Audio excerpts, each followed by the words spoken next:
دور موجود کے اندر سب سے بڑا فتنہ اور سب سے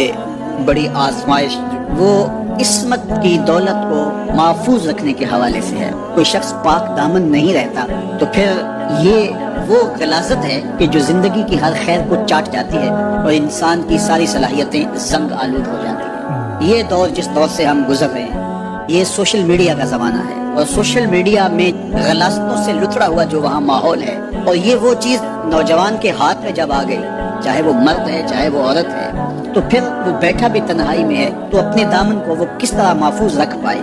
اور اپنے خیال کی پاکیزگی کا کیسا سامان کر پائے۔ ہمیں سورہ یوسف یہ سبق دیتی ہے کہ ساتوں دروازے مقفل ہوں اور کوئی دیکھنے والا موجود نہ ہو، اور حسن قدموں میں بچھنے کے لیے خود بیتاب ہو۔ ایک یقین اور ایک عقیدہ ایسا ہے جو دامن پہ ایک دھبا اور ایک چھینٹا بھی گناہ کا نہیں پڑنے دیتا، اور وہ یقین یہ ہے کہ میرا اللہ مجھے دیکھ رہا ہے۔